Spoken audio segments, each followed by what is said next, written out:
ஓம் ஸ்ரீ குருப்யோ நமः.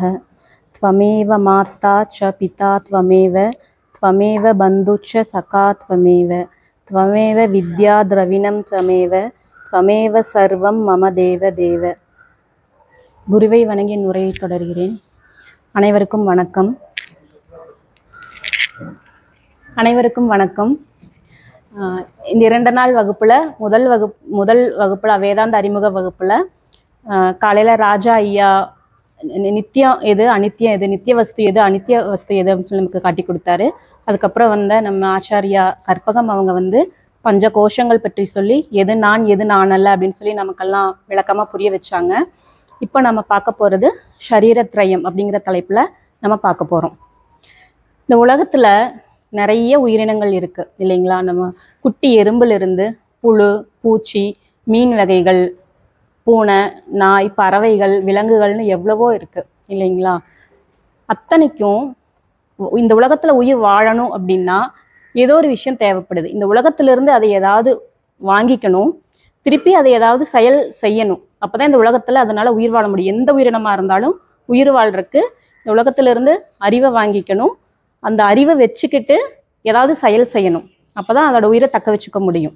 இப்போ எந்தெந்த மாதிரி அறிவை இந்த உலகத்திலேருந்து வாங்கிக்குது, என்னென்ன மாதிரி செயல்களை செய்யுது அது உயிர் வாழ்றதுக்காக அப்படின்னு பார்த்தோம்னா, அறிவு வகையில் பார்த்தோம்னா 5 அறிவு. முதல்ல எந்த ஒரு உயிரினமும் இந்த உலகத்தில் இருக்க விஷயங்களை பார்க்கணும், கேட்கணும், தொட்டு உணரணும், முகரணும், அதுக்கப்புறம் சுவைக்கணும். இந்த 5 விஷயங்கள் தான் மனிதனாக இருந்தாலும் எந்த உயிரினங்களாக இருந்தாலும் அவங்க பண்ணுறாங்க. சரிங்களா? அதுக்கப்புறம் அந்த அறிவு வாங்கினதை வச்சுட்டு என்ன பண்ணுறாங்க அப்படின்னா செயல்கள் செய்யணும். என்னென்ன மாதிரி செயல்கள் அந்த உயிரினங்கள் செய்யுதுன்னா பேசுதல், பற்றுதல், நடமாடுதல், கழிவு நீக்கம், இனப்பெருக்கம். சரிங்களா?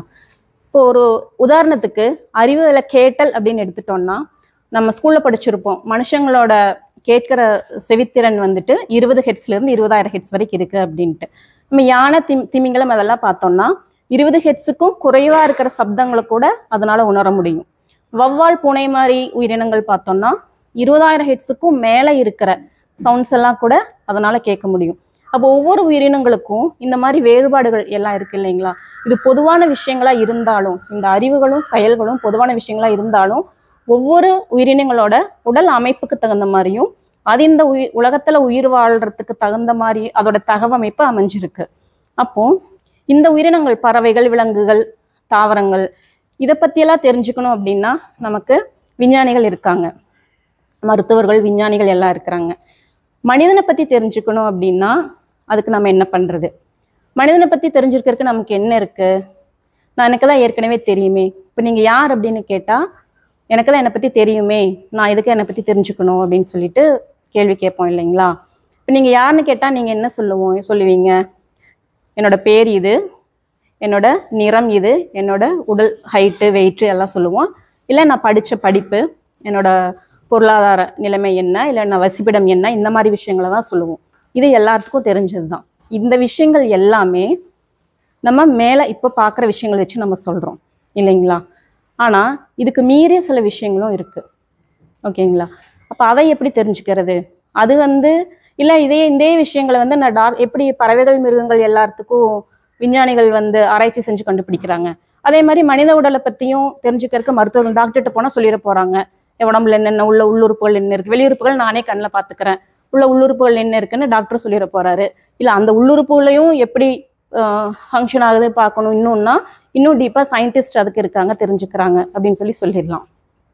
இப்போ நான் ஏன் என்னை பற்றி தெரிஞ்சுக்கணும் அப்படின்னா, நமக்கு வெளியில் நம்ம இந்த பார்க்குற உடல் மட்டும்தான் நம்ம கண்ணுக்கு தெரியும். அதே மருத்துவர்களும் விஞ்ஞானிகளும் நம்மளை மாதிரி மனிதர்கள் தான். அப்போ இங்கே நம்ம வெளியே பார்க்குற இதே விஷயங்களை தான் அவங்க கண் கொண்டு பார்த்து அவங்க அறிவு கொண்டு நிச்சயித்து நமக்கு சொல்லுவாங்க. அப்போ இதுக்கு மேலே என்ன விஷயம் இருக்குது அப்படின்னா, நம்ம இப்போ பார்த்துட்ருக்கிறது, நம்ம கண் மூலமாக பார்த்துட்ருக்கிறது ஒரு பரிமாணம் தான். இது அல்லாத வேற ஒரு பரிமாணமும் இருக்குது. இருவேறு பரிமாணங்களில் தான் நம்ம வாழ்ந்துட்டுருக்கோம். அது என்ன இன்னொரு பரிமாணம் அப்படின்னா, இப்போ இந்த பெண் இருக்குது, இதை நீங்கள் பார்க்குறீங்க, இது ஒரு பரிமாணத்தில் இருக்குது. சரிங்களா? இப்போ இந்த பெண் என்ன கலரில் இருக்குங்க? கருப்பு கலரில் இருக்குது. இந்த பெண் பற்றி உங்களுக்கு என்ன ஞாபகம் வரும்? நீங்கள் முதல் நம்ம ஸ்கூலுக்கு போகிறப்போ பென்சில் கொடுத்து ஸ்லேட்டில் எழுத சொல்லியிருப்பாங்க இல்லைங்களா? ஸ்லேட் பென்சில் கொடுத்து எழுத சொல்லியிருப்பாங்க. அப்புறம் ஒரு 2ஆம் வகுப்பு 3ஆம் வகுப்பு போகிறப்போ பென்சில் கொடுத்து எழுத சொல்லி ரூல் பென்சில் கொடுத்து எழுத சொல்லியிருப்பாங்க. ஒரு 4வது 5வது போகிறப்ப தான் நமக்கு பேனாகிற ஒரு விஷயம் இன்ட்ரடியூஸ் பண்ணியிருப்பாங்க. அப்போ உங்களுக்கு நீங்கள் அந்த ஸ்கூலுக்கு போய் முதல்ல அப்பாட்ட காசு வாங்கி பேனா வாங்கின நாட்கள், எந்த கடைக்கு போய் வாங்கினீங்க, அதெல்லாம் உங்களுக்கு ஞாபகம் இருக்கு இல்லைங்களா? ஓகே, இப்போ அந்த எந்த கடைக்கு போய் பேனா வாங்கினீங்கன்னு யோசிச்சு பார்த்தீங்களா? உங்கள் அப்பா ஞாபகம் வந்ததுங்களா? எல்லாத்துக்கும் வந்திருக்கும் நிச்சயமா. அப்போ உங்கள் கண்ணு இங்கே பேனாவை தான் பார்த்துட்டு இருக்கீங்க இல்லையா? அந்த இடப்பட்ட ஒரு 30 செகண்ட்ஸில் உங்கள் அப்பாவையும் நீங்கள் அந்த கடையும் பார்த்துருப்பீங்க. எப்படி பார்த்தீங்க? கண்ணு இதை தான் பார்த்துட்டு இருக்கீங்க இல்லைங்களா? அப்போது கண்ணு இதை பார்த்துச்சுன்னா கண்ணு இதை மட்டும்தான் பார்த்துருக்கணும். ஆனால் நீங்கள் எப்படி அந்த கடைக்கும் உங்கள் அப்பாவும் உருவமும் உங்களுக்கு ஞாபகம் வந்தது இல்லையா? அப்போ நீங்கள் வேற ஒரு பரிமாணத்துக்கு போயிட்டு வந்திருக்கீங்க அந்த 30 நிமிஷத்தில். ஓகேங்களா? அதுதான் இன்னொரு பரிமாணம். அந்த பரிமாணத்தில் இருக்கிறத நம்ம இந்த கண் வச்சு பார்க்க முடியுமா? முடியாது. டாக்டர்ஸோ சயின்டிஸ்டோ சொல்லி தருவாங்களா? இல்லை. அப்போ இன்னொரு பரிமாணத்தில் இருக்கிற அந்த விஷயங்களை நமக்கு யார் சொல்லி தருவாங்க அப்படின்னா, அது வந்து கடவுள் தான் நமக்கு சொல்லி தருவார். எப்படி அப்படின்னா, காலையில் நம்ம சுவாமிஜி முன்னுரையில் சொன்ன மாதிரி வேதம்ங்கிற சாஸ்திரத்தை நமக்கு கடவுள் கொடுத்துருக்காரு. அப்போது கடவுள்னால மட்டும் இந்த சாஸ்திரம் மூலமாக மட்டும்தான் இந்த மாதிரி விஷயங்கள் நம்ம உண்மையிலேயே யார் அப்படிங்கிற விஷயங்களை நம்ம தெரிஞ்சுக்க முடியும். அது ஏன் கடவுள் கொடுத்துருக்காரு அப்படின்னா, இப்போ நான் ஒரு சமையல் செஞ்சு ஒரு உணவுப் பொருள் உங்ககிட்ட கொடுக்குறேன் அப்படின்னா, அந்த உணவுப் பொருள் எப்படி இருக்குன்னு தான் உங்க எல்லாத்துக்கும் தெரியும். அதுக்குள்ளே என்னென்ன போட்டேன் அப்படிங்கிறதெல்லாம் உங்களுக்கு தெரியாது. மேலால் பார்த்தா அதில் கடுகு இருக்குது, கருவேப்பிலை இருக்குது, காய் இருக்குன்னு தெரியுமே தவிர உண்மையிலேயே அதில் நான் என்னென்ன சேர்த்துருக்கேன் அப்படிங்கிறது அது செஞ்ச எனக்கு மட்டும்தான் தெரியும். அப்போது இந்த பிரபஞ்சத்தை சிருஷ்டி செஞ்ச கடவுளுக்கு தான் இந்த பரிமாணங்கள் எப்படி இருக்குது, அதில் என்னென்ன விஷயங்கள் இருக்குது, உண்மையிலேயே நம்ம இந்த பார்க்குற கண் கொண்டு வெளிப்படையாக பார்க்குறத தவிர வேற பரிமாணத்தில் என்னென்ன விஷயங்கள் இருக்குன்னு கடவுளுக்கு தான் தெரியும். கடவுள் படைச்சாரு, அதில் நம்ம அந்த விஷயத்தை தெரிஞ்சுக்க போகிறோம் சாஸ்திரத்தை மூலமாக அப்படின்னா, கடவுள் படைச்சாரா, உண்மையிலேயே கடவுள் பிரபஞ்சத்தை படைச்சாரா, இல்லை படைச்சாருன்னா படைச்சிட்டு எங்கே போனாரு கடவுள், இங்கேயே தான் இருக்காரா, வேற எங்கேயாவது போயிட்டாரா, அந்த மாதிரி விஷயங்கள் எல்லாம் அடுத்தடுத்து வர இந்த ஆச்சாரியர்கள் வந்து எடுப்பாங்க. நம்ம இப்போ சரீரத்தை பற்றி மட்டும் இந்த வகுப்பில் நம்ம தெரிஞ்சுக்கலாம். ஷரீரத்ரயம், இதில் 2 வார்த்தைகள் இருக்கு. ஷரீரம், திரயம். ஷரீரம் அப்படின்னா தேகம் அல்லது உடல். தமிழில் சொன்னால் உடல், சமஸ்கிருதத்தில் ஷரீரம் தேகம் அப்படின்னு 2 வார்த்தைகள் இருக்கு. இந்த ஷரீரம் அப்படிங்கிற வார்த்தை எப்படி வந்தது அப்படின்னா, ரீயத்தே அப்படிங்கிற ஒரு சமஸ்கிருத சொல்லில் இருந்தால் வந்திருக்குங்க. ரீயத்தே அப்படின்னா அழியக்கூடியது அப்படின்னு அர்த்தம். அழியக்கூடிய தன்மை இருப்பதனால் இந்த உடலுக்கு ஷரீரம் அப்படின்னு பெயர். தேகம் அப்படின்னு இன்னொரு பெயரும் இருக்கு. தேகம் அதுக்கு தகன யோகியதை உடையது அப்படின்னு சொல்லுவாங்க. நம்ம ஆச்சாரிய கற்பகம் பஞ்சகோஷம் வகுப்பு எடுக்கிறப்ப சொன்னாங்க இல்லைங்களா, தகன யோகியதை உடையது. தகனம் அப்படின்னா தகிக்கிறது, எரியறது, சுடுறதுன்னு அர்த்தம். இந்த உடல் எரிஞ்சு அழிஞ்சு போயிடும் இல்லைங்களா, அதனால தகன யோகியதை உடையதுனால இதுக்கு தேகம்னும், அழியக்கூடியதா இருக்கிறதுனால ஷரீரம் அப்படின்னும் பேர். அதனால இந்த உடலை ஷரீரம் அப்படின்னு சொல்றோங்க. திரயம் அப்படின்னா 3. இப்போ ஷரீரத்ரயம்னா 3 உடல்கள். ஷரீரத்ரயம்னு சொன்னாலும் திரிஷரீரம், 3 சரீரங்கள், 3 உடல்கள். இதுல எந்த வார்த்தைகள் நீங்க சாஸ்திர புக்ல எந்த புக்ல எடுத்து படிச்சாலும் 3 உடல்கள் பத்தி தான் இந்த வார்த்தைகள் குறிப்பிடுது. அந்த 3 சரீரங்கள் என்னென்ன அப்படின்னா, ஸ்தூல சரீரம், சூக்ஷ்ம சரீரம், காரண சரீரம். இது என்னங்கிறத நம்ம ஒவ்வொன்றா பார்க்கலாம். முதல்ல ஸ்தூல சரீரம். ஸ்தூலம் அப்படின்னா பருண்மையானது அப்படின்னு சொல்லி அர்த்தம். நம்ம கண்ணுக்கு வெளிப்படையா தெரியற எல்லாமே ஸ்தூலம் அப்படின்னு சொல்லி சொல்லுவோம். இப்போ கண்ணுக்கு ஒரு பொருள் தெரிஞ்சுன்னா அது ஸ்தூலமா இருக்கு அப்படின்னு சொல்லி சொல்லுவோம். இப்போ ஸ்தூலம்ங்கிற வார்த்தைக்கு அர்த்தம் பருண்மையானது, மொத்தமானதுன்னு அர்த்தம். இப்போ ஸ்தூல சரீரத்தை மொத்த உடல் அல்லது பருவுடல் அப்படின்னு சொல்லி சொல்லுவாங்க. இந்த ஸ்தூல உடல் வந்து எதனால ஆனது அப்படின்னா 2 விஷயங்கள் இருக்கு. ஒன்று வந்து பஞ்சபூதங்களின் சேர்க்கை.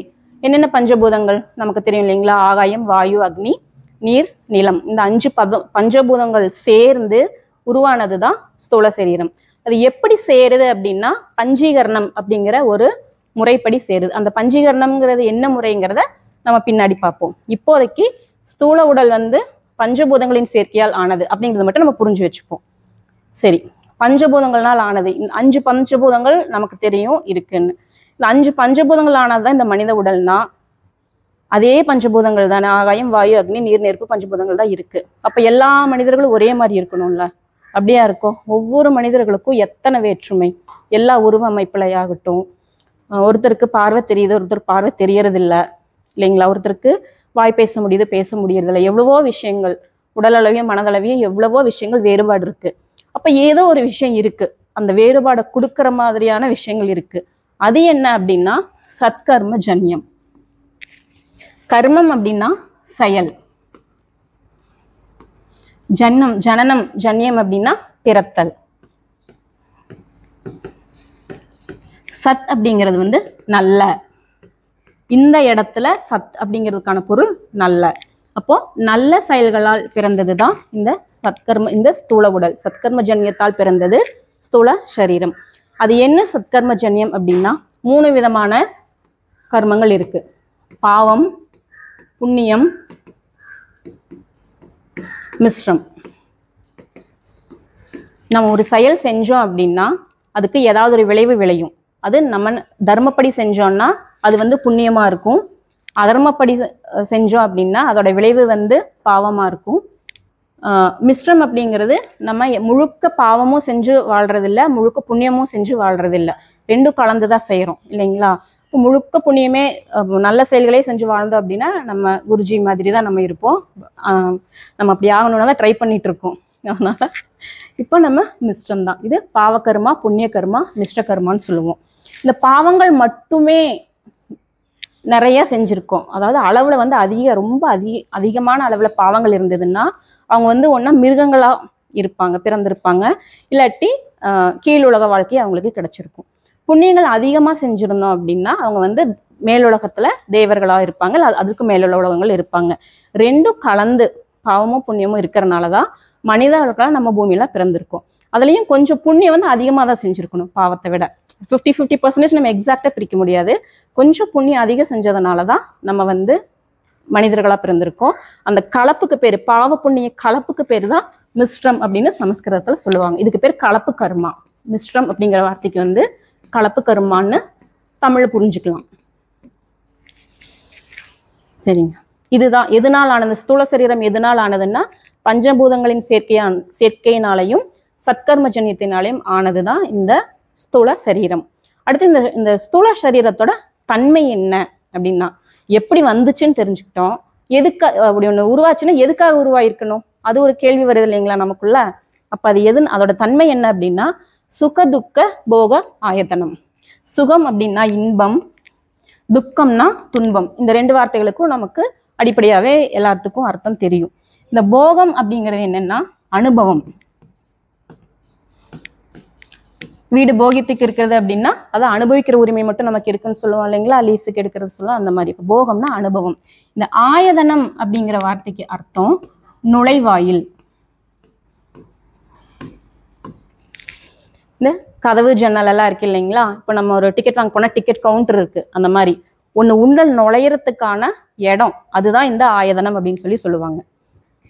அதாவது இந்த உலகம் இருக்கு, இந்த உலக விஷயங்களை எனக்குள்ள நுழையறதுக்கு வந்து ஒரு என்ட்ரன்ஸ், ஒரு கதவு வேணும் இல்லையா, கதவு இருந்தால் தானே உள்ள வர முடியும். அந்த கதவு மாதிரி ஒரு விஷயம்தான் இந்த நம்ம வெளியே பார்க்குற இந்த ஸ்தூல உடல். இது வெறும் ஒரு ரப்பர் பொம்மை மாதிரி. அதாவது நம்ம இந்த மால்ஸ்க்கு இல்லை முதல்ல வோடஃபோன் விளம்பரம் வந்துட்டு இருக்கும், ஜூசு பொம்மைன்னு சொல்லுவாங்க இல்லை. இப்போ மால்ஸுக்கு போனோன்னா ஒரு பெரிய சைஸ் டெடி பேர் எல்லாம் வச்சிருப்பாங்க இல்லைங்களா, அந்த பொம்மைக்குள்ள ஒரு ஆள் இருப்பாங்க. அந்த வெளியே இருக்கிற பொம்மைக்கு ஆனால் அதுக்கு கண்ணுக்கான அந்த நுழைவாயில் இருக்கும், அதெல்லாம் வச்சிருப்பாங்க இல்லைங்களா. ஆனால் அது ஏதாவது செய்யுதா? இல்லை.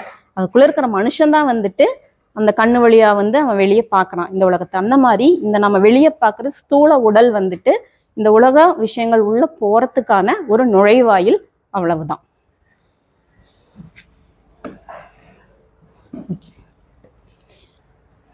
எந்த ஒரு விஷயமா இருந்தாலும் அது எப்போ உருவாகுது எப்போ அழியுதுன்னு சொல்லிட்டு நமக்கு ஒரு கால அளவு இருக்கும். அப்போ இந்த ஸ்தூல சரீரத்தோட பிறப்பு இறப்பு எப்படின்னா ஒவ்வொரு பிறவியிலையுமே இது வந்து பிறக்குது.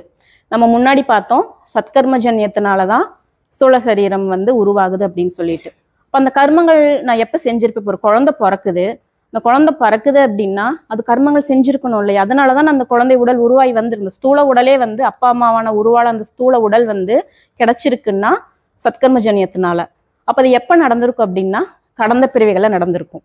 கடந்த பிறவிகளில் செஞ்ச சத்கர்ம ஜன்யங்கள்னால இந்த பிறவியில அந்த குழந்தைக்கு ஸ்தூல உடல் கிடைச்சிருக்கு.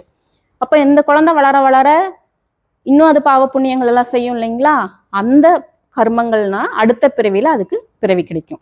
ஓகேங்க. அப்போ ஒவ்வொரு பிறவிலையும் அது பிறக்குது, ஒவ்வொரு பிறவிலையும் அதுக்கு நமக்கு பர்த்டேட் இருக்கு, ஒருத்தவங்க இறக்குறாங்க. ஸோ இந்த ஸ்தூல சரீரத்துக்கு நமக்கே தெரியும், ஒரு குழந்தை பிறக்கிறத பார்க்குறோம், ஒரு வயசானவங்க இறக்கிறத பார்க்குறோம். இதில் நமக்கு வந்து பெரிய சந்தேகம்லாம் தேவையில்லை, நம்ம கண் கொண்டே நம்ம பார்க்குறோம். இது எல்லாமே ஸ்தூலத்தில் நடக்கிறனால நம்மளால் ஈஸியாக பார்க்க முடியும். அடுத்தது, இந்த பிறப்பு இறப்பு இடைப்பட்ட காலத்தில் இந்த ஸ்தூல சரீரம் வந்து என்ன பண்ணுது, எப்படியெல்லாம் இருக்குது. ஒரு பொருள் இருக்குது அப்படின்னா, இப்போ ஃப்ரெஷ்ஷாக ஒன்று வாங்குறீங்க, ஏதோ ஒரு சேர் ஏதோ ஒன்று வாங்குறீங்க, வாங்கின உடனே அது உடஞ்சிருங்களா?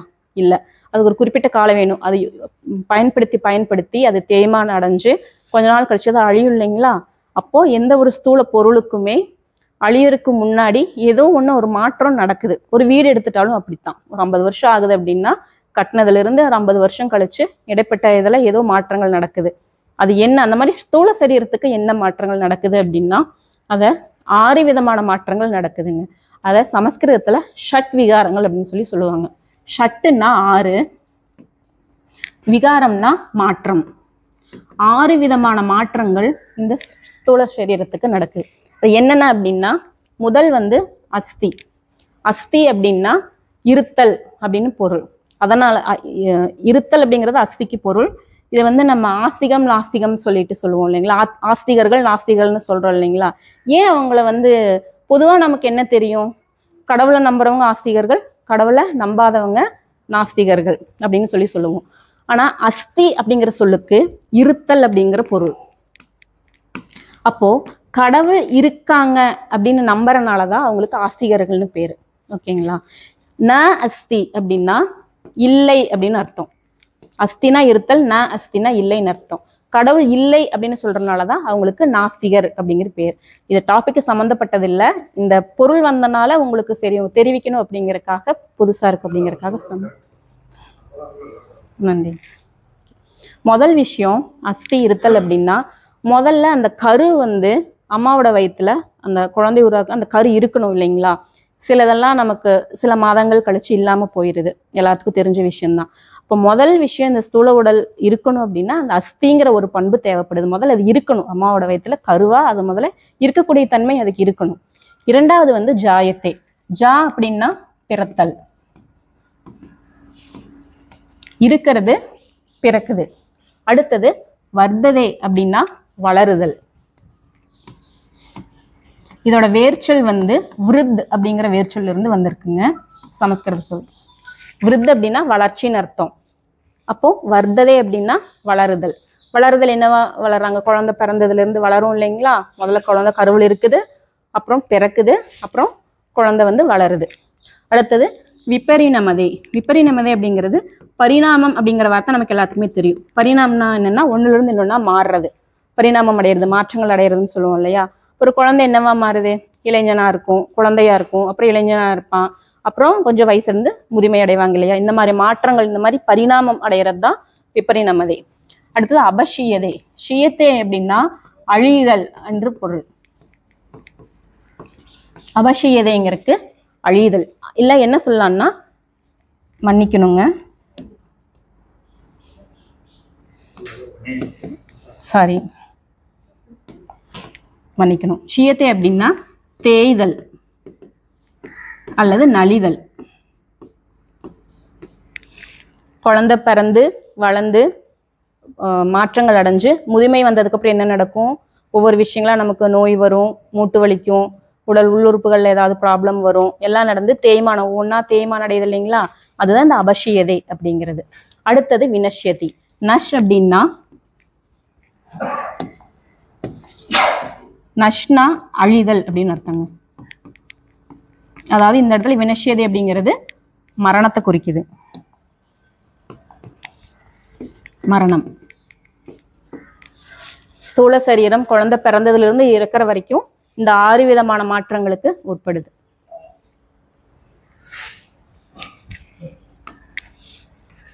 அடுத்தது இதோட அமைப்பு. ஸ்தூல சரீரத்தோட அமைப்பு நமக்கு தெரியற மாதிரி 4 பாகங்களா பிரிச்சிருக்காங்க. நமக்கு தலை இருக்கு, கை கால்.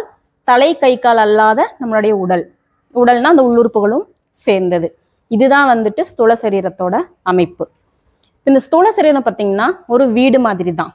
வீடுனா கதவு இருக்கும், ஜன்னல், சுவர் இருக்கும், உள்ள இந்த மாதிரி ஷெல்ஃப்லாம் வச்சுருப்போம் இல்லைங்களா, அந்த மாதிரி ஒரு வீடு உள்ள நுழையிறதுக்கு யாராவது ஒன்று இருக்கிறதுக்காக ஒரு கட்டி வச்ச ஒரு அமைப்பு தான் வீடு. அப்போ வீடு எதுக்காக, அந்த கதவு ஜன்னல் இந்த செவுரெல்லாம் அந்த வீட்டுக்காகவா இருக்குது? அந்த வீடு அதை பயன்படுத்திக்குமா? இல்லை. அந்த வீடை பயன்படுத்துறதுக்கு யாராவது ஒருத்தவங்க இருப்பாங்க இல்லைங்களா. அப்போது அது யார் அப்படின்னு பார்த்தாதான் நம்ம அடுத்த சரீரத்துக்கு போகிறோம். அதுதான் சூக்ஷ்ம சரீரம். ஸ்தூல சரீரங்கிறது ஒரு வீடு மாதிரி அமைப்பு தான். காலையில் கற்பகமாச்சாரியா எடுத்த மாதிரி இந்த உடல் நான் சொல்லிட்டு இருக்கிறோம். ஆனால் இந்த உடல் நான் அல்ல. இது வந்து ஒரு வெறும் வீடு போன்ற ஒரு கட்டிட அமைப்பு. இந்த உலக விஷயங்களை உள்ள அனுப்புறக்கும் வாங்கின விஷயங்களை ப்ராசஸ் பண்ணி வெளியே அனுப்புறதுக்குமான ஒரு இடம், அவ்வளோதான். போக ஆயதனம், அதுதான் ஸ்தூல சரீரம். அடுத்தது சூக்ஷ்ம சரீரம். சூக்ஷ்ம சரீரம், சரீரம் அப்படிங்கறதுக்கான அர்த்தத்தை நம்ம ஏற்கனவே பார்த்துட்டோம். சூக்ஷ்மம் அப்படின்னு என்னன்னா ரொம்ப நுட்பமானது, நுண்ணுடல். சூக்ஷ்ம சரீரத்துக்கு நுண்ணுடல்னு சொல்றோம். இது என்னன்னா ரொம்ப நுட்பமானது. இப்போ நமக்கு ஒரு விஷயம் தெரிஞ்சிச்சுன்னா அது ஸ்தூலமா தெரியுதுங்க, இது இப்படித்தானே அப்படிம்போம். எதுவுமே தெரியலன்னா அதுல ஏதோ ஒரு சூக்ஷ்மம் இருக்குன்னு சொல்லுவோம் இல்லைங்களா, ஒரு ரகசியம் இருக்கு அப்படின்ட்டு. அப்போ இந்த ஸ்தூல உடல் கண்ணுக்கு தெரியுது, அதனால நம்ம ஸ்தூலம்னு சொல்றோம். கண்ணுக்கு தெரியாம உள்ள ஒரு உடல் இருக்கு, சூக்ஷ்மமா இருக்கிறதுனாலதான் அதுக்கு பேர் சூக்ஷ்ம உடல் அப்படின்னு சொல்லி சொல்றோம். அதைத்தான் நம்ம உயிர் பெரியறப்ப வெளியே போகுது இல்லைங்களா, ஆவியுடல்னு சொல்றோம். அது ஒன்று சொல்றோம். லிங்க சரீரம்னு சொல்லுவோம். லிங்கம் அப்படின்னா அடையாளம் அப்படின்னு அர்த்தம். அடையாளம். இப்ப ஸ்தூல சரீரம் வீடு மாதிரி அப்படின்னா அது எதை அடையாளப்படுத்துது? அது எதையுமே அடையாளப்படுத்துறது இல்லை. அதுக்குள்ள ஒரு ஆள் இருக்காங்க, யாரோ ஒருத்தங்க இருக்காங்கன்னு அடையாளப்படுத்துறது தான் இந்த சூக்ஷ்ம சரீரம் தான். அதனால இதுக்கு லிங்க சரீரம், அடையாளப்படுத்துகிற சரீரம் அப்படின்னும் நம்ம சொல்றோம்.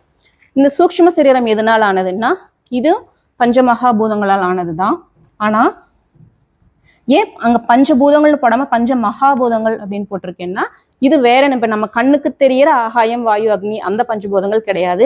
இது சூக்ஷ்மமா இருக்கிற பஞ்சபூதங்கள். அது என்ன அப்படிங்கிறத நம்ம பார்ப்போம். இது வந்து பஞ்சீகரணம் முறையினால் உருவாகுது. அதாவது பஞ்சீகரணம் காலையில சுவாமிஜி சொன்னார் இல்லைங்களா, போட்டா எதிர்மறை அர்த்தம். பஞ்சீகரணம்ங்கிறது பஞ்சபூதங்கள் கலக்கிற ஒரு முறை. பஞ்சீகரணம்ங்கிறது பஞ்சபூதங்கள் கலக்காம இருக்கிறது தான் அப்பஞ்சீகரணம். அது எந்த மெத்தட்ல உருவாதுங்கிறத நம்ம அப்புறம் பார்ப்போம். இப்போதைக்கு பஞ்ச மகாபூதங்களின் சேர்க்கையால் உருவானது சூக்ஷ்ம சரீரங்கள் மட்டும் புரிஞ்சுப்போம்.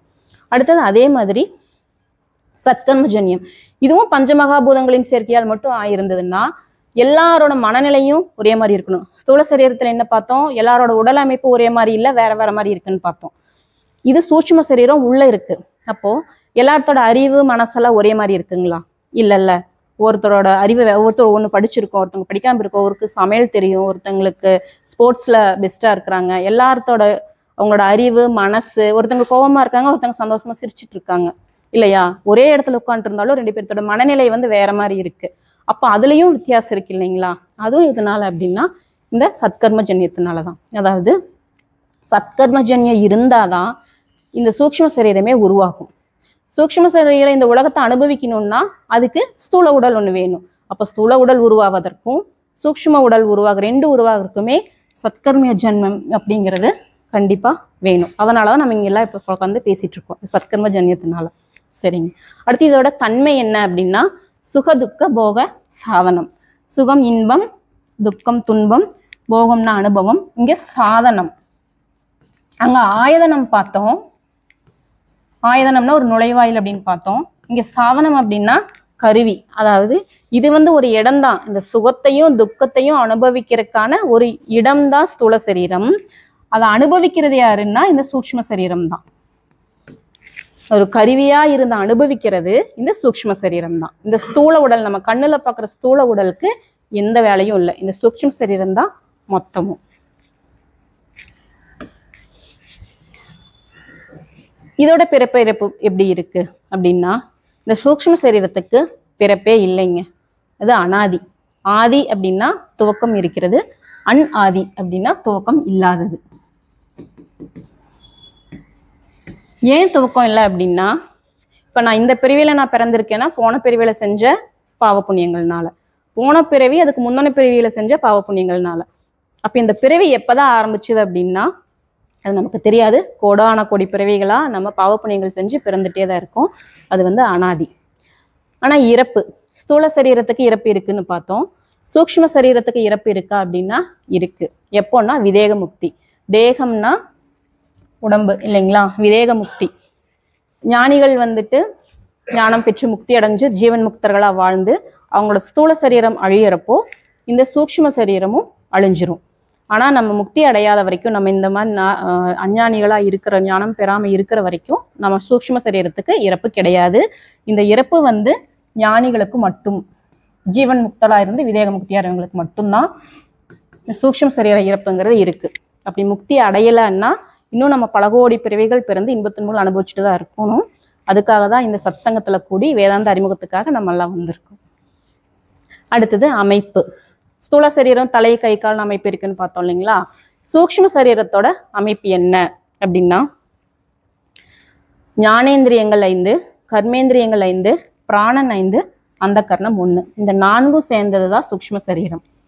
இந்த 4 சேர்ந்து தான் சூக்ஷ்ம சரீரம் உருவாகுது. இது ஒண்ணுன்னு என்னென்ன அப்படிங்கறது நம்ம இப்ப பார்ப்போம். ஓகே, இது பார்த்துட்டு நம்ம அது பார்ப்போம். இந்த சூக்ஷ்ம சரீர உருவாக்கம், இது எப்படி சூக்ஷ்ம சரீரம் உருவாகுது அப்படின்னா, ஸ்தூல சரீரம் எப்படி உருவாகுதுன்னு நம்ம பார்க்கல. ஏன்னா சூக்ஷ்ம சரீரம் எப்படி உருவாகுதுன்னு பார்த்துட்டு அதுக்கப்புறம் ஸ்தூல சரீரம் எப்படி உருவாகுதுன்னு பார்த்தா தான் நமக்கு புரியும். அதனால தான் நம்ம முதல்ல, ஏன்னா ஆதி வந்து சூக்ஷ்ம சரீரம் தானே, சூக்ஷ்ம சரீரம் இருக்கிறதுக்கு தான் ஸ்தூல சரீரமே உருவாகுது. இப்போ நம்ம முதல்ல இதை புரிஞ்சுப்போம். அடுத்தது ஸ்தூலம் எப்படி உருவாகுது அப்படின்னு சொல்லி பார்ப்போம். ஸ்தூல சூக்ஷ்ம பிரபஞ்சத்துல 2 வேறு பரிமாணம் இருக்குன்னு நான் சொன்னேன் இல்லைங்களா ஆரம்பத்துல சொல்றப்போ. ஒண்ணு வந்து ஸ்தூல பிரபஞ்சம், இன்னொன்னு வந்து சூக்ஷ்ம பிரபஞ்சம். அப்போ சூக்ஷ்ம பிரபஞ்சத்திலையும் பஞ்சபூதங்கள் இருக்கு, ஸ்தூல பிரபஞ்சத்திலையும் பஞ்சபூதங்கள் இருக்கு. சூக்ஷ்ம பிரபஞ்சத்துல இருக்கிற பஞ்சபூதங்கள் எப்படின்னா 15 அடிப்படை தத்துவங்களால் ஆனது. நம்ம ஸ்தூல பிரபஞ்சத்துல நம்ம படிச்சிருப்போம் இல்லைங்களா, 108 தனிமங்கள், 108 இப்போ எல்லாம் ஆட் பண்ணி 118 தனிமங்கள் இருக்கு. ஹைட்ரஜன், ஹீலியம் இதெல்லாம் சேர்ந்துதான் இந்த பேரண்டம் உருவாயிருக்கு. நம்மளாகட்டும், நம்ம இருக்கிற ஒரு ரத்த திசுக்கள் ஆகட்டும், இல்ல நட்சத்திரங்கள், கோள்கள் எல்லாமே அந்த 108 118 தனிமங்கள்னாலதான் உருவாயிருக்கு அப்படின்னு சொல்லி விஞ்ஞானிகள் சொல்றாங்க. அதே மாதிரி ஸ்தூல பிரபஞ்சம் உருவாக்குறதுக்கு காரணம் வந்து இந்த 15 அடிப்படை தத்துவங்கள். அது சூக்ஷ்மமா தான் இருக்கு, நம்ம கண்ணுக்கு, ஸ்தூல கண்களுக்கு தெரியாது. அது என்ன 15 அடிப்படை தத்துவங்கள் அப்படின்னா, 3 விதமான குணத்துகள்களும் 5 பஞ்சபூதங்களும் சேர்ந்ததுதான். 5 பஞ்சபூதங்கள் வந்து ஆகாயம், வாயு, அக்னி, நீர், நிலம். இது எல்லாமே சூக்ஷ்மமானது, ஸ்தூலமான கிடையாதுங்க. 3 வித குணத்துகள் என்னன்னா சத்துவம், ராஜசம், தாமசம். இதை பத்தி நம்ம ரொம்ப டீட்டெயிலா பார்க்க வேண்டாம், இது அடுத்த வர ஆச்சாரிகள் வந்து அவங்க எடுப்பாங்க. இப்போதைக்கு நம்ம சூக்ஷ்ம சரீர உருவாக்கத்துக்கு இந்த துகள்கள் வந்து இருக்கு, தேவைப்படுது அப்படிங்கிறது மட்டும் பார்த்தா போதும். இந்த 3 விதமான துகள்களும் இந்த 5 விதமான பஞ்சபூதங்கள் கூட கலந்துதான் சூக்ஷ்ம சரீரம் உருவாகுது. தாமசம் அப்படிங்கிறது என்னன்னா ஒரு இருப்பு தருதுங்க. ஒரு பொருள் இருக்கணும் அப்படின்னா அது வந்து தாமச குணம் இருந்தாதான் அது வந்து இருக்கும். ராஜசம் அப்படிங்கிறது இயக்கம். ஒரு பொருள் இயங்கணும் அப்படின்னா அது ராஜச குணம் இருந்தா தான் அது வந்து சத், ரஜஸ், தமஸ்ன்னு சொல்லுவாங்க. ராஜச குணம் வந்து இயக்கத்தை இது, சத்துவம்ங்கிறது வந்து அறிவுணர்வை தருதுங்க. இயக்கமும் இருப்பும் மட்டும் இருந்தா போதாது இல்லையா, அது இயக்கிறதுக்கு ஒரு அறிவு வேணும் இல்லைங்களா, அதுதான் வந்து இந்த சத்துவ குணத்துகள். இந்த 3 துகள்களும் இந்த 5 பஞ்சபூதங்கள் கூட தனித்தனியா கலக்குதுங்க. அப்போ சத்துவம் வந்து இது கூட சேர்றப்போ ஒரு 5 விதமான விஷயங்கள் கிடைக்கும். அதே மாதிரி ராஜசம், தாமசம். அப்போ மொத்தம் நமக்கு 15 அடிப்படை தத்துவங்கள் இருக்கு. அது என்ன 15 அடிப்படை தத்துவங்கள் நம்ம பார்ப்போம். முதல்ல வந்து சத்துவ சூக்ஷ்ம பூதங்கள் எப்படி அப்படின்னு சொல்லி பார்ப்போம். இதுதான் பஞ்ச மகாபூதங்கள் சொன்னேன் இல்லைங்களா. ஸ்தூலத்தில் இருக்கிற பஞ்சபூதங்கள் வந்து நார்மலா ஆகாயம், வாயு, அக்னி, நீர், நெருப்பு. இந்த 15 வந்து பஞ்ச மகாபூதங்கள் அப்படின்னு சொல்லி சொல்லுவோம், சூக்ஷ்ம பிரபஞ்சத்துல இருக்கிறது. இப்போ சூக்ஷ்ம சத்துவ ஆகாயம், சூக்ஷ்ம சத்துவ வாயு, இது புரிஞ்சுக்க முடியுது இல்லைங்களா. முன்னாடி நான் ஒரு மேப்பிங் போட்டு காட்டினேன்ல, சத்துவ குணத்துகள் ஆகாயத்தோட சேருது, சூக்ஷ்ம பிரபஞ்சத்துல இருக்கு சரிங்களா. அதே மாதிரி சத்துவ குணத்துகள் வாயு பஞ்சபூதத்தோட சேருது, அதுவும் சூக்ஷ்மமா இருக்கு. இந்த மாதிரி சேர்றது தான் இந்த 5 சரிங்களா. அப்போ சூக்ஷ்ம சத்துவ ஆகாயம் அப்படின்னு ஒரு பஞ்சபூதம், ஒவ்வொன்றும் ஒவ்வொரு பஞ்சபூதங்கள்ங்க. 15 விதமான பஞ்சபூதங்கள். இதுல நான் ரொம்ப ஸ்பீடா போறேன், யாருக்காவது ஏதாவது புரியலைன்னா நிறுத்தி கேட்கலாம், இல்ல நோட் பண்ணி வச்சுக்கோங்க, கிளாஸ் முடிஞ்சதுக்கு அப்புறம் கூட கேட்கலாம். சூக்ஷ்ம சத்துவ ஆகாயம் எதுக்கு பயன்படுது அப்படின்னா, நம்மளோட செவி உணர்வு இருக்கு இல்லைங்களா, அதுக்கு வந்து கேட்டல், அது கேட்டலுக்கு என்ன சொல்லுவோம், சப்தம்னு சொல்லி சமஸ்கிருதத்துல சொல்லுவோம். தமிழ்ல கேட்டல்னு சொல்லுவோம், சமஸ்கிருதத்துல சப்தம் அப்படிங்கிற வேர்டு யூஸ் பண்ணுவோம். அதே மாதிரி சூக்ஷ்ம சத்துவ வாயு, அதுவோட வேலை என்ன அப்படின்னா தோல், தொடு உணர்வு. தொடு உணர்வுக்கு ஸ்பரிசம் அப்படின்னு சொல்லி சமஸ்கிருதத்துல சொல்லுவோம். அக்னியோட செயல்பாடு என்னன்னா கண்ணோட தன்மை என்னன்னா காட்சி, சமஸ்கிருதத்துல ரூபம். சூக்ஷ்ம சத்துவ நீர், அது எதாவது உருவாகுதுன்னா நாக்கு, அந்த நாக்கோட தன்மை என்னன்னா சுவை, அது சமஸ்கிருதத்துல ரசம்னு சொல்லுவாங்க. அதாவது சூக்ஷ்ம சத்துவ நிலம், அது வந்து மூக்கு, அது வாசனைக்கான பயன்பாடா இருக்கு, அது சமஸ்கிருதத்துல கந்தம் அப்படின்னு சொல்லி சொல்லுவோம். இது எல்லாமே நம்ம ஸ்தூலத்துல இருந்து பார்க்கறது கிடையாது, உள்ள சூக்ஷ்மமா இருக்கிற விஷயங்கள். இப்போ என் கண்ணு நீங்க பாக்குறீங்க அப்படின்னாலும் இந்த கண்ணு வந்து ஒரு கேட்டு தான்.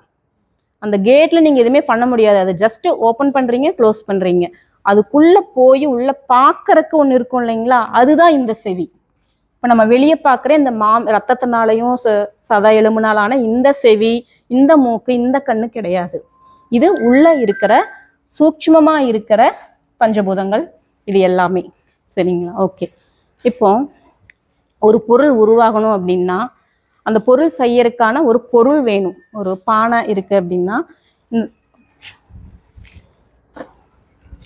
இந்த பானை, இப்போ இந்த பானை இருக்கணும். இந்த பானை இருக்கணும்னு என்ன பண்ணணும், முதல்ல இதை செய்யணும். செய்யணும்னா என்ன வேணும் நமக்கு, முதல்ல ஒரு பொருள் வேணும். அந்த பொருள் தான் எல்லாமே. இது எல்லாமே கண், காது, மூக்கு, இது எல்லாமே வந்து அந்த பொருள். இந்த பொருள் மட்டும் இருந்தால் இது உருவாயிருமா? இல்லை இல்லைங்களா. இந்த பொருள் உருவாக்குறதுக்கு ஒரு அறிவு வேணும் இல்லைங்களா. அதாவது எப்படி உருவாகணும், எந்த ஷேப்ல செய்யணுங்கிற ஒரு விதி வேணும். ஒரு நியதிப்படி செஞ்சாலே இந்த பானையா இருக்கும். இது ஒரு குயவன் கிட்ட கொடுத்து இந்த பானையை செய்யறோம், ஒரு குழந்தைட்ட மண்ணு கொடுத்து செய்ய சொல்றோம், ரெண்டு ஒரே மாதிரி இருக்குங்களா? இல்லை.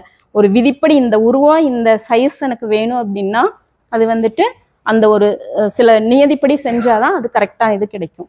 அப்போ இது எல்லாம் உருவாகிறதுக்கு அந்த நியதியா இருக்கிறது யாரு அப்படின்னா தேவதைகள் சொல்றாங்க.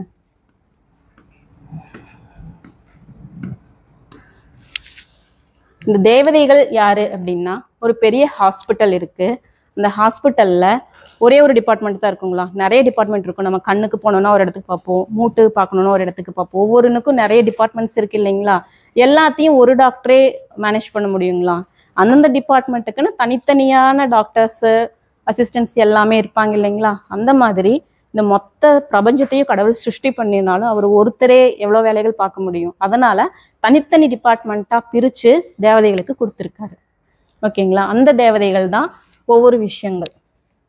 இப்போ நம்ம பார்ப்போம் இல்லைங்களா, தண்ணினா வருண பகவான் நார்மலாக நமக்கு தெரிஞ்சது தான். அக்னினா கண்ணு நல்லா தெரியணும்னா சூரிய வெளிச்சம் இருந்தாதான், இந்த நியதி சூரிய வெளிச்சங்கிற நியதி இந்த பிரபஞ்சத்துல சரியான முறையில் இயங்கினாதான் நம்ம கண்ணு இருந்தாலுமே அதை நம்ம பார்க்க முடியும். இந்த எல்லா ஒழுங்குமுறையின் அடிப்படையிலையும் இந்த பிரபஞ்சத்தில் நடைபெறக்கு இந்த தேவதைகள் தான் காரணங்க.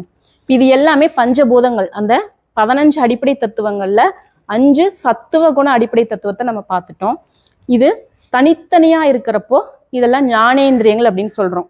அமைப்பு சூக்ஷ்ம சரீரத்தோட அமைப்புல முதல் விஷயம் ஞானேந்திரியங்கள் பார்த்தோம் இல்லைங்களா. அதுல ஞானம் அப்படின்னா அறிவு, இந்திரியங்கள்னா கருவி அல்லது உறுப்புன்னு சொல்லலாம்.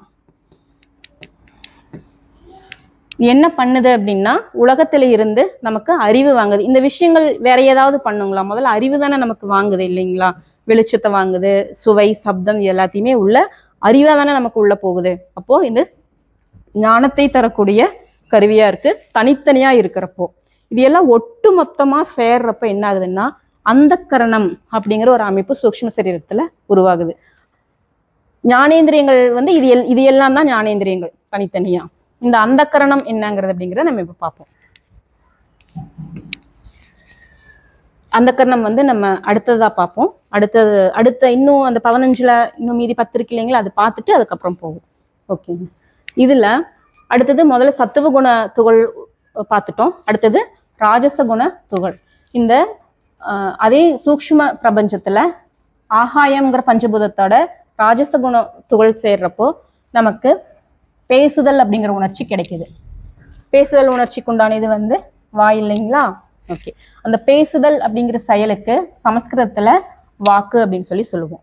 அதே ராஜச குண சொத்துகள் வாயு பஞ்சபூதத்தோட சேர்றப்போ கை அப்படிங்கிற உறுப்புக்கான விஷயங்களா, அதாவது எடுக்கணும், கைகள் எதற்கு பயன்படுது, நமக்கு எடுக்குது இல்லைங்களா.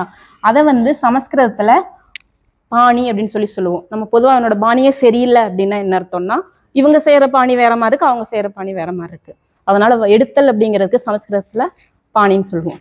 அடுத்தது ராஜச குணத்துகள் அக்னி தத்துவத்தோட செய்யறப்போ நமக்கு கால்களுக்கு உண்டான விஷயங்கள் நடக்குது. அப்போ அது வந்து நடத்தல்ங்கிற விஷயம் நடக்குது, அது வந்து பாதம்னு சொல்லுவோம். அதே மாதிரி நீர் தத்துவத்தோட ராஜச குணம் செய்கிறப்போ கழிவு நீக்கம், நம்ம சிறுநீர் போறது, மலஜலம் கழிக்கிறது மாதிரியான கழிவு நீக்க விஷயங்களுக்கு யூஸ் ஆகுது. அது வந்து எருவாய்ன்னு சொல்லி தமிழ்ல சொல்லுவோம், சமஸ்கிருதத்துல பாயுரு அப்படின்னு சொல்லி சொல்றாங்க. அதே மாதிரி நிலம் தத்துவம் வந்து இனப்பெருக்க உறுப்புக்கு உருவாகுது, அதை சமஸ்கிருதத்துல உபஸ்தம்னு சொல்லுவோம், இதுல வந்து கருவாயின்னு சொல்லி சொல்றோம். எப்படி சத்துவ குணத்துக்கு தனித்தனி தேவதைகள் இருந்தாங்களோ அதே மாதிரி இந்த ராஜச குணம் இந்திரியங்கள் உருவாகிறதுக்கும் தனித்தனி தேவதைகள் இருக்காங்க. அதுக்கு வந்து வாக்குக்கு வந்து அக்னி தேவதை, கைகளுக்கு இந்திரன், கால்களுக்கு விஷ்ணு, கழிவு நீக்க உறுப்புக்கு யமன் அல்லது மிருத்யு, இனப்பெருக்க உறுப்புக்கு பிரஜாபதி. பிரஜாபதி அப்படிங்கிறது பிரம்மான்னு சொன்னா நம்மளுக்கு ஈஸியா புரியும். பிரம்மா தான் சிருஷ்டிகர்த்தா இல்லைங்களா. அப்போ இனப்பெருக்கத்துக்கு நமக்கு இதை பேஸ் பண்ணி தான் நமக்கு ஏதாவது ஒரு உடம்புல பிரச்சனை அதுன்னா வச்சிருக்காங்க, இந்த சாமி கும்பிட்டா இந்த விஷயங்களுக்காக அப்படின்னு சொல்லிட்டு அந்தந்த தேவதைகளை வந்து நம்ம வணங்கணும். டைரெக்டாக நம்ம கடவுள் வணங்குறதை விட அந்தந்த தேவதைகள் வணங்கணும்னா அதை நம்ம சரி பண்ணி கொடுப்பாங்க. ஓகேங்க. இப்போ இது எல்லாம் தனித்தனியா இருக்கிறது வந்து கர்மேந்திரியங்கள்னு சொல்றோம். கர்மம் அப்படின்னா செயல்னு தெரியும். அப்போ அறிவை வாங்கி நம்ம என்ன செய்யறோம்னா இந்த இந்திரியங்கள் மூலமா இந்த உலகத்துக்கு விஷயங்கள் செய்யறோம், கை கால் மூலமா நம்ம விஷயங்கள் செய்யறோம். அதனால இதை கர்மேந்திரியங்கள் அப்படின்னு சொல்லி சொல்றோம். இது தனித்தனியா இருக்கிறப்ப கர்மேந்திரியங்களாகவும் ஒட்டுமொத்தமா சேர்றப்போ பிராணனாகவும் உருவாகுது. ஞானேந்திரியங்கள் ஒட்டுமொத்தமா சேர்றப்ப அந்த கர்ணமாகவும், கர்மேந்திரியங்கள் மொத்தமாக சேரும்போது பிராணன் அப்படின்னு சொல்றோம். இந்த அந்த கர்ணன் பிராணன் என்னங்கிறத நம்ம அப்புறம் பார்ப்போம்.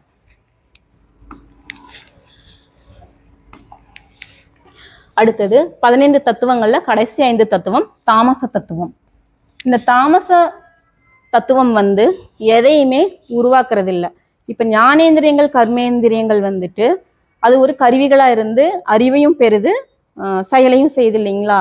அறிவை பெறணும் அப்படின்னா ஒரு விஷயத்த இப்ப நான் இந்த பேனாவை பார்க்கணும் அப்படின்னா இந்த பேனாங்கிற ஒரு விஷயம் இருக்கணும் இல்லையா, இருக்கிற ஒரு பொருளைத்தானே நான் பார்க்க முடியும். அப்ப இதுக்கு பேரு விஷயம்னு சொல்லுவோம். இது நம்ம பார்க்குறோம் இல்லைங்களா, அந்த உணர்வுக்கு பேரு விஷயின்னு சொல்லுவோம். அந்த இந்திரியங்களுக்கு பேர் விஷயி, இது வந்து இந்த விஷயம், அந்த பொருளுக்கு பேர் விஷயம், அதை பார்க்குற அந்த இந்திரியங்களுக்கு பேரு விஷயி. அப்போ ஞானேந்திரியம் கர்மேந்திரியங்களும் வந்து விஷயி, ஞானேந்திரியம் வந்து விஷயி, இந்த தாமசபோதங்களால் ஆக்கப்பட்ட பொருள் வந்து விஷயம். அது வந்து ஆகாயம் வாயு அக்னி நீர் இந்த 5 தத்துவங்களும் இருந்து என்ன பண்ணுதுன்னா சூக்ஷ்ம புலன் விஷயங்கள். இப்போ நான் இங்கே பேனாவை வச்சிருக்கேன், நீங்கள் பார்க்குறீங்க, நீங்கள் பார்க்குற ஒரு ஆள் இருக்கீங்க, இதை பார்க்குறீங்க. இதே மாதிரி சூக்ஷ்மமாக இருக்கிறவங்களும் அதை பார்க்கணும் இல்லைங்களா. அதனால தான் அந்த புலன் விஷயங்களா இருக்கணும். புலனுக்கு தட்டுப்படக்கூடிய விஷயங்களா பொருட்களா இருக்கிறது உருவாக்குறது தான் இந்த தாமச விஷயங்கள். தாமசம்னா நம்ம ஏற்கனவே பார்த்தோம், இருப்புத்தன்மை கொடுக்கறது தான் தாமசம். இயக்கத்தன்மையோ அறிவுத்தன்மையோ எதுவும் இருக்காது. சத்துவ குணமும் ராஜச குணமும் மாதிரி இல்லாம இருப்புத்தன்மை கொடுக்கறது தான் இந்த தாமச தத்துவங்கள். இப்போ மொத்தமா சேர்ந்து இது வந்து தனித்தனியா இருக்கிறப்போ சூக்ஷ்ம புலன் விஷயங்களா இருக்கு. அதனாலதான் நம்ம படையல்ல வைக்கிறவங்களாம் இறந்தவங்களுக்கு அவங்க நம்ம வச்ச பொருள் சாப்பிட்டாங்கிறத நம்ம எப்படி நம்புறோம். சாப்பிட்ருப்பாங்க, கடவுள் சாப்பிட்ருப்பாங்க அப்படின்னு சொல்லி சொல்றோம் இல்லையா. அவங்க வந்து சாப்பிட்ருப்பாங்க, கடவுளா இருந்து சாப்பிட்றாங்க அப்படின்ட்டு. ஆனா எதுவுமே குறையறது இல்லைல்ல. ஆனா நம்ம நம்புறோம் அவங்க அதை சாப்பிட்றாங்க அப்படின்னு சொல்லி நம்புறோம். அப்போ அது பொய்யா? பொருள் நான் வச்ச ஒரு சாதம் வந்து குறையவே இல்லை, அவங்களுக்கு பிடிச்ச விஷயங்களால தான் சமைச்சு வைப்போம், அது குறையவே இல்லை. நம்ம ஸ்தூலமா பார்க்குற அந்த சாதம் குறையலை, ஆனா அவங்க சாப்பிட்டாங்கிறதையும் நம்ம நம்புறோம். அது எப்படின்னா அந்த ஒரு விஷயத்து எந்த ஒரு ஸ்தூல விஷயமா இருந்தாலும் அது கூடவே இன்னொரு சூக்ஷ்ம விஷயமும் இருக்கும். அந்த ஏன்னா 2 வேறு பரிமாணங்கள் இருக்குன்னு நம்ம பார்த்தோம். நம்ம கண்ணில் பார்க்குற ஸ்தூலமா பார்க்குற அதே விஷயத்துக்கு சூக்ஷ்ம பிரபஞ்சத்திலையும் அதுக்கு சரிசமமான ஒரு விஷயங்கள் இருந்துகிட்டே தான் இருக்கும். அப்போ அவங்கெல்லாம் சாப்பிட்றது வந்து நம்ம படையல் வச்ச ஸ்தூல சாதத்தில் இருக்கிறத சூக்ஷ்மமான சாதத்தை அவங்க சாப்பிட்றாங்க, அது நிச்சயமாக சாப்பிட்றாங்க அவங்க. தனித்தனியாக இருக்கிறப்போ சூக்ஷ்ம புலன் விஷயங்கள் உருவாகுது. மொத்தமாக சேர்ந்தா இது என்ன பண்ணுது அப்படின்னா ஸ்தூல பஞ்சபூதங்களை உருவாக்குது. இப்போதான் நம்ம ஸ்தூலம் எப்படி உருவாகுது அப்படிங்கிறதுக்கு வர்றோம். அதனால தான் நம்ம சூக்ஷ்ம பிரபஞ்சத்தை முதல்ல பார்த்தோம். சூக்ஷ்ம பிரபஞ்சத்தில் இருக்கிற இந்த தாமச தத்துவங்கள் தான் ஸ்தூல பிரபஞ்சத்தில் இருக்கிற ஆகாயம் நீர்வாயு அக்னியை உருவாக்குது. சரிங்களா? அது எப்படி உருவாக்குது? சூக்ஷ்மமாக எனக்கு இந்த 5 தத்துவங்கள் இருக்குது. அது வந்து கண்ணுக்கு தெரியாமல் இருக்குது. ஆனால் நான் இப்போ தண்ணியை பார்க்குறேன், காற்றை கூட சில டைம் நம்ம பார்க்க உணர்றோம் இல்லைங்களா? அக்னி எல்லாமே நீளம் எல்லாமே பார்க்குறேன். அது வந்து ஸ்தூல பஞ்சபூதத்தை உருவாக்குது. அது என்ன முறைப்படி உருவாக்குதுன்னா இந்த பஞ்சீகரணம் அப்படிங்கிற முறைப்படி உருவாக்குதுங்க.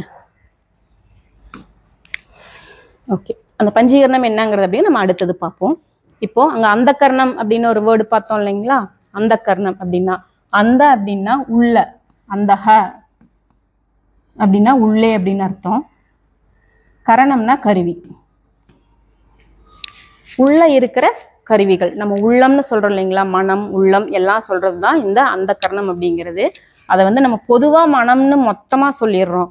ஆனால் அந்த மனதிலேயே வந்து 4 பகுதிகளாக செயல்படுது. என்னென்னா மனம், புத்தி, சித்தம், அகங்காரம். இதை பற்றி நம்ம ரொம்ப டீட்டெயிலாக இது எடுத்தாலே தனியாக ஒரு டாபிக் 1 மணி நேரம் 2 மணி நேரம் எடுக்க வேண்டியது வரும். இதில் வந்து நம்ம அந்த கரணத்தில் என்னென்ன பகுதிகள் இருக்குது அப்படிங்கிறது மட்டும் நம்ம தெரிஞ்சுட்டா போதும். இந்த மனம் அப்படிங்கிறது வந்து உணர்வு விஷயங்கள் செயல்பட வைக்கிறாங்க, உணர்வு பூர்வமானது. புத்திங்கிறது வந்து அறிவு பூர்வமானது. நம்ம ஒரு விஷயத்தை அறிவுக்கருவினால உள்வாங்கி நம்ம அதுக்கு பிடிக்குது பிடிக்கலை, இல்லை நான் கோபமாக இருக்கேன் சந்தோஷமாக இருக்கேன்லாம் சொல்கிறோம் இல்லைங்களா? நினைக்கிறோம் இல்லையா? அதுக்கு காரணமாக இருக்குது அந்த மனம். இல்லை இந்த விஷயத்த நீ சரி தப்புன்னு முழுவடிக்க வைக்கிறது இந்த புத்தி. நமக்கு பழைய ஞாபகங்கள் எல்லாமே விஷயங்கள் எங்கிருந்து நமக்கு கிடைக்குது அப்படின்னா இந்த சித்தத்தில் இருந்து. இது வந்து ஒரு மெமரி மாதிரிங்க, சேர்த்து வச்சுக்கும், எல்லா விஷயத்தையும் இது சேர்த்து வச்சுக்கும். அடுத்தது அகங்காரம் அப்படிங்கிறது என்னன்னா இது எல்லாமே கருவிகள் தான். கரணம்னா கருவி தான். இந்த அகங்காரம் அப்படிங்கிறது என்னன்னா நான் சொல்றோம் இல்லைங்களா? நான் கோபமா இருக்கேன், நான் சரியா முடிவெடுத்தேன், இல்லை எனக்கு அது நல்ல ஞாபகம் இருக்கு அன்னைக்கு நடந்தது அப்படியெல்லாம் சொல்றோம் இல்லையா? அப்ப இந்த 3ஐயும் பயன்படுத்துறது யாரு? இந்த நான்கிற அகங்காரம் தான். ஓகே, அடுத்தது பிராணன். ராஜச தத்துவங்கள் ஒன்றா சேர்ந்து பிராணனை உருவாக்குது அப்படின்னு சொல்லி பார்த்தோம் இல்லைங்களா? இந்த பிராணன் அதில் 5 வகையான பிராணன் இருக்குங்க. பிராணன் கீழே பிராணன் அப்படிங்கிற பெயர் கொண்டது ஒன்று இருக்குது. அவானன், வியானன், சமானன், உதானன். இந்த முதல் வகை பிராணன் என்னன்னா காலையில் கற்பகமாச்சார் சொன்ன மாதிரி உள்மூச்சு வெளிமூச்சு எல்லாம் சொல்லுவோம். நம்ம சுவாசிக்கிறோம் இல்லைங்களா? இப்போ நம்ம உடம்பு இயங்கணும் அப்படின்னா அது நிறைய மண்டலங்கள்லாம் இருக்குன்னு நம்ம பார்க்குறோம். 11 வகை மண்டலங்களாக பிரிக்கிறாங்க சயின்ஸில். ஆனால் இதில் வந்து நம்ம சில சாஸ்திரத்தில் வந்து கம்மியான அளவில் தான் கொடுத்துருக்காங்க. அப்போ சுவாச மண்டலத்தை கட்டுப்படுத்துறது வந்து பிராணன் செயல்படுத்துறது. அடுத்தது கழிவு நீக்கும் மண்டலத்தை செயல்படுத்துறது அபானன். இரத்த ஓட்ட மண்டலத்தை செயல்படுத்துறது வியானன். வியானன் அப்படின்னா வியாபகம் அப்படின்னு சொல்லி வியாபித்திருத்தல், எல்லா இடத்துலையும் வியாபித்திருத்தல் அப்படின்னு சொல்லுவாங்க இல்லையா? அப்போ ரத்த ஓட்டம் தான் இந்த ஊட்டச்சத்து ஃபுல்லாக நம்ம சாப்பிட்ற உணவுல இருந்து ஊட்டச்சத்து ஃபுல்லாக நம்ம உடம்பு ஃபுல்லாக கொண்டு போகிறது வந்து இந்த வியானன்கிற பிராணன் தான். அடுத்தது ஜீரண சக்தி, அந்த ஊட்டச்சத்தை கொண்டு ஜீரணம் பண்ணணும் நம்ம சாப்பிட்ட உணவை. அதுக்கு வந்து இந்த சமானன் அப்படிங்கிற பிராணன் வந்து உதவுது. இந்த உதானன் அப்படிங்கிறது வந்து ஒவ்வாமை. ஒவ்வாமைன்னு என்னென்னா நம்ம தும்மல் வருது இல்லைங்களா? அது கூட ஒரு ஒவ்வாமை தான். தும்மல் அப்படி ஏதாவது சாப்பிட்டா நமக்கு ஃபுட் பாய்சனஸ் வாமிட்டிங் வரும் இல்லைங்களா? அது எல்லாமே நமக்கு அதை செஞ்சு கொடுக்கறது இந்த உதானன் அப்படிங்கிற வாய் தான். அதோட இன்னொரு முக்கியமான வேலை அப்படின்னா இந்த ஸ்தூல சரீரம் இறக்குறப்போ அந்த சூக்ஷ்ம சரீரம் வந்து வெளியே போகணும் இல்லைங்களா? அதை வந்து உந்தி தள்ளி அந்த சூக்ஷ்ம சரீரத்தை ஸ்தூல சரீரத்தை விட்டு வெளியே பிரிக்கிறதே இந்த உதானன்கிற பிராணன் தான். இறப்பில் சூக்ஷ்ம சரீர வெளியேற்றத்துக்கு வந்து இது உதவுது. இந்த பிராணன் அப்படிங்கிறது நம்ம ஸ்தூலமாக பார்க்குற இந்த ஆக்சிஜன் இருக்கு இல்லைங்களா? அந்த பிராணன் கிடையாது. இது சூக்ஷ்மமாக இருக்கிற வாயு தான் இது எல்லாம். இந்த பிராணன் எல்லாமே நம்ம ஸ்தூலத்துக்கு பயன்படுற ஆக்சிஜன், கார்பன் டை ஆக்சைடு அந்த மாதிரி விஷயங்கள் இது கிடையாது. இப்போது ஞானேந்திரியல், கர்மேந்திரங்கள் எல்லாமே பார்த்தோம்.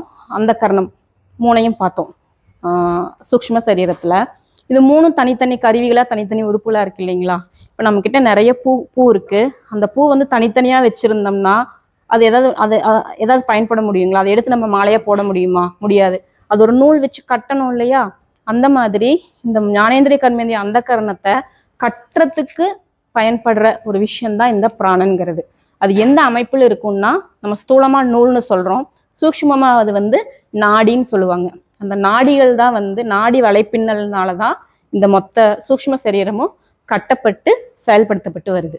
இந்த பிராணன் கம்மியாகிறப்ப, இந்த பிராணசக்தி கம்மியாகிறப்ப தான் நம்ம வந்து சோர்வடைகிற மாதிரி அதெல்லாம் நமக்கு உடல் வியாதிகள் வர்றதே வந்துட்டு இதுல நமக்கு பார்க்குறப்பே தெரியுது இல்லைங்களா, இதில் ஏதாவது செயல்படலை அப்படின்னா நம்ம உடல்ல வியாதி வரும். அப்போ என்னன்னா, இந்த பிராணன் சரியான வகையில் கிடைக்கல அப்படின்னு சொல்லி அர்த்தம். இந்த ஸ்தூல சரீரம் வந்து எப்படி வளருது அப்படின்னா, சாப்பிட்ற உணவுனால தான் இந்த ஸ்தூல சரீரம் வளருது இல்லைங்களா. அதே மாதிரி இந்த பிராணன் எங்கிருந்து கிடைக்கும் அப்படின்னா, ஒவ்வொரு பிரபஞ்சத்தில் ஒவ்வொரு சூரியன்களை நிறையா இருக்கு இல்லைங்களா. அந்த ஒவ்வொரு சூரியன் கிட்ட இருந்தும் சூரியன் நிறையா இருக்குது, அதுவும் நமக்கு தெரியும். சூரிய ஒளியிலிருந்து தான் நமக்கு இந்த பிராணன் கிடைக்குதுங்க. அந்த சூக்ஷ்ம சரீரம் வந்து சூரிய ஒளியிலிருந்து தான் பிராணனை கிரகிச்சுக்குது. இப்போ சூக்ஷ்ம சரீரத்தோட அமைப்பு வந்து எப்படி இருக்கு, எப்படி உருவாயிருக்கு அப்படிங்கிறத பார்த்துட்டோம். இது எப்படி செயல்படுது அப்படிங்கிறத பார்ப்போம். இதுதான் உலகம்ங்க. உலகம் இங்கே நமக்கு ஸ்தூலமாக இருக்கு. நம்ம எல்லா இந்திரியங்களும் எடுத்துக்கலாம், நான் ஸ்தூலத்துக்கு எக்ஸாம்பிள் கண்ணு மட்டும் போட்டிருக்கேன், சரிங்களா. இதுதான் உலகம். இப்போ உலகத்தில் நம்ம இருக்கோம். உலகத்து வழியாக ஒரு விஷயம் உள்ள போகுது. ஒரு பொருள் பார்க்குறேன், ஒரு பூவை பார்க்குறேன், ஏதோ ஒன்று பார்க்குறேன்னு வச்சுக்கோங்க. அது எப்படி ஸ்தூலத்திலிருந்து முதல்ல எங்கே போகுது அப்படின்னா, ஞான இந்திரியங்களுக்கு போகுதுங்க. ஞானேந்திரியங்கள் தான் கேட்டு மாதிரி விஷயங்கள் உள்ள வாங்குது அப்படின்னு சொல்லி சொன்னேன் இல்லைங்களா. ஸோ முதல்ல இந்த ஸ்தூல உலகத்திலிருந்து சூக்ஷ்ம உலகத்துல ஞானேந்திரியங்கள் தான் இந்த விஷயங்களை ரிசீவ் பண்ணுது. இந்த ஞான இந்திரியங்கள் என்ன பண்ணுது அப்படின்னா, அந்த கரணத்தில் இருக்கிற மனம் அப்படிங்கிற கருவிக்கு இந்த விஷயங்களை டிரான்ஸ்ஃபர் பண்ணுது. இந்த மனம் என்ன பண்ணுதுன்னா, ஒரு பகுதி டேட்டாவை தகவலை புத்திக்கும், அதே இன்னொரு காப்பியை சித்தத்துக்கும் அனுப்புது. இது எல்லாமே எங்க நடக்குது? சூக்ஷ்ம சரீரத்தில் நடக்குது. ஏன்னா இந்த விஷயங்கள் எல்லாமே சூக்ஷ்ம சரீரத்துல தான் இருக்குது. இது வந்து ஸ்தூலம், இப்போ நம்ம கண்ணுல பார்த்துட்டு இருக்கிறது. இந்த புத்தி என்ன பண்ணும் அப்படின்னா, இதுவும் இது வந்து இந்த மனம் அனுப்புற விஷயங்களை ப்ராசஸ் பண்ணிட்டு மனதுக்கு திருப்பி அனுப்பும். அதே மாதிரி சித்தத்துலையும் பதிய வச்சிரும், சரிங்களா. இந்த ப்ராசஸ் பண்ணி வந்த விஷயங்களை என்ன பண்ணும் மனம் அப்படின்னா, கை கால்ங்கிற கர்ம இந்திரியங்கள் மூலமா இந்த உலகத்துக்கு திருப்பி கொடுக்கும்.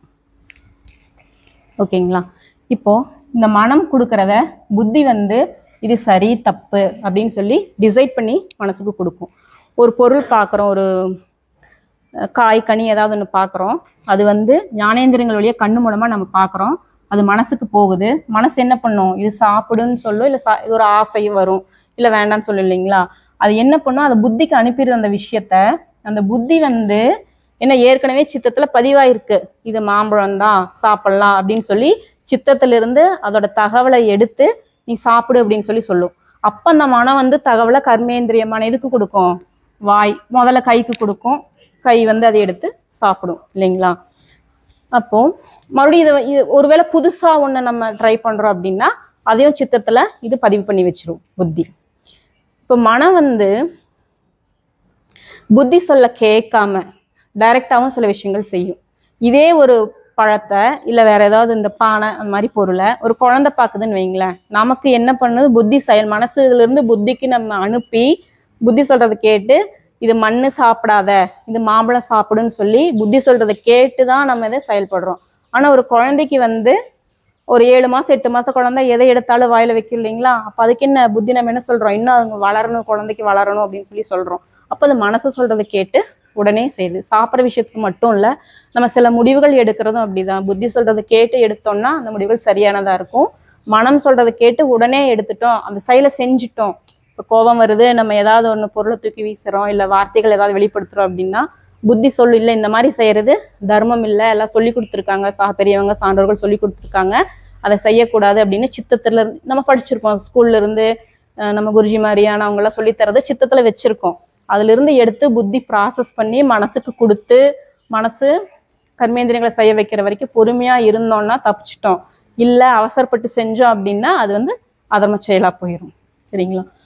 இதுதான் சூக்ஷ்ம சரீரம் எப்படி ஞானேந்திரியங்கள் மூலமா ஸ்தூல உலகத்துல இருந்து விஷயங்களை வாங்கி அதை ப்ராசஸ் பண்ணி கர்மேந்திரங்கள் மூலமா திருப்பி ஸ்தூல பிரபஞ்சத்து கூட தொடர்பு இருக்குது அப்படிங்கறதுக்கான விளக்கம்.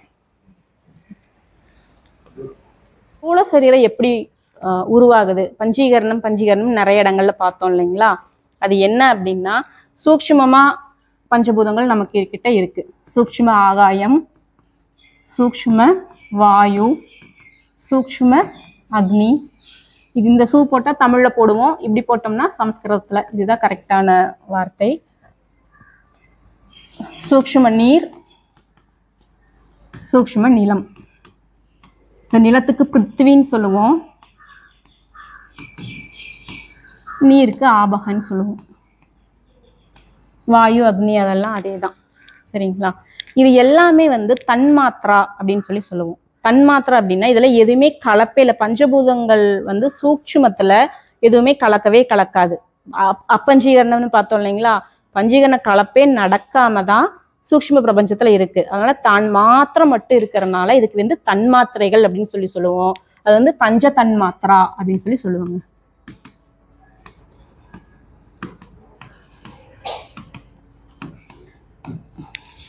சரி, இப்போ பஞ்சீகரணம் அப்படிங்கிறது கலப்புனால உருவாகிறது. இப்போ இது எப்படி கலக்குது அப்படின்னா, முதல்ல இந்த 5 பஞ்சபூதங்களுமே சேர்ந்து தான் ஒரு ஸ்தூல பஞ்சபூதத்தையும் உருவாக்குது. இது எல்லாமே சூக்ஷ்ம பிரபஞ்சத்துல இருக்கிறது. இப்போ ஸ்தூலத்துல முதல்ல ஒரு ஆகாயம், இது ஒரு புரியறதுக்காக எக்ஸாம்பிளுக்காக போட்டிருக்கேன். ஸ்தூல ஆகாயம் உருவாகணும். இப்போ நம்ம பார்க்குறோம் இல்லைங்களா, அந்த ஸ்தூல ஆகாயம் உருவாகணும் அப்படின்னா என்ன பண்ணுதுன்னா, இதை வந்து சரி பாதி அளவாக பிரிச்சுக்கு. பஞ்சீகரணம்ங்கிற முறை எப்படி இருக்குது அப்படிங்கிறத நான் இப்போ சொல்லிட்டு இருக்கேன். இந்த சரி பாதியாக பிரிச்சுட்டு இந்த சூக்ஷ்ம ஆகாயம் வந்து இங்கே நிரம்பிக்குதுங்க. அதாவது 50%. சரிங்களா. மீதி இருக்கிற சரி பாதியை 4 பாகங்களாக பிரிச்சுக்கிறோம். 4 பாகங்களாக பிரித்து மீதி இருக்கிற 4 தத்துவங்கள் பஞ்சபூதங்கள் இருக்கு இல்லைங்களா, சூக்ஷ்ம வாயு, சூக்ஷ்ம அக்னி, சூக்ஷ்ம நீர், சூக்ஷ்ம நிலம், இந்த ப்ரப்போர்ஷன்ல சேர்ந்தது தான் ஸ்தூல ஆகாயம். இதே மாதிரி இன்னும் ஒன்று மட்டும் சொல்லிடுறேன்.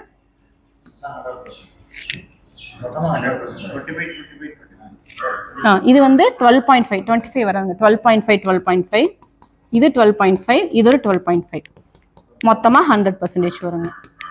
இப்போ ஸ்தூல வாயு உருவாகணும் அப்படின்னா இதுல வாயு தத்துவத்துல சூக்ஷ்ம வாயு பஞ்சபூதம் வந்து 50% இருக்கும். மீதி 4 பஞ்சபூதங்களும் 12.5% இருக்கும். இதே மாதிரி தான் ஒவ்வொரு ஸ்தூல பஞ்சபூதமும் உருவாகுது. இப்படி பார்த்தீங்கன்னா ஆகாயத்துக்கு வந்துட்டு சப்தம் அப்படிங்கிற உணர்வு மட்டும்தான் இருக்கும். ஆனால் வாயுக்கு பார்த்தீங்கன்னா ஆகாயத்திலிருந்து உருவாகிறதுனால அதுக்கு சப்தமும் இருக்கும், ஸ்பரிசமும் இருக்கும். காற்றை வந்து நம்ம சத்தத்தையும் கேட்கலாம், அது நம்ம மேலே படுற உணர்வும் நமக்கு இருக்கும். அக்னிக்கு வந்து பார்த்தீங்கன்னா 3மே இருக்கும் இல்லைங்களா. கண்ணில் அதோட வெளிச்சத்தை பார்க்குறோம், ரூபத்தையும் பார்க்குறோம், அதோட சடச்சடன் சத்தம் வருது, அப்புறம் அதை வந்து தொட்டா சுடும் அப்படிங்கிற உணர்வு இருக்குது. அதே மாதிரி ஒவ்வொரு தத்துவமும் போகிறப்போ அதோட குணங்கள் வந்து அதிகமாயிட்டே போகும். ஸ்தூலம் ஆக ஆக ஆக குணங்கள் அதிகமாகும். ஸ்தூலம் குறைஞ்சு சூக்ஷ்மமா போக போக போக அதோட குணங்கள் கம்மியாயிட்டே போயிட்டு இருக்கும். இதுதான் பஞ்சீகரணம் அப்படிங்கிற மெத்தட். பஞ்சீகரணத்தோட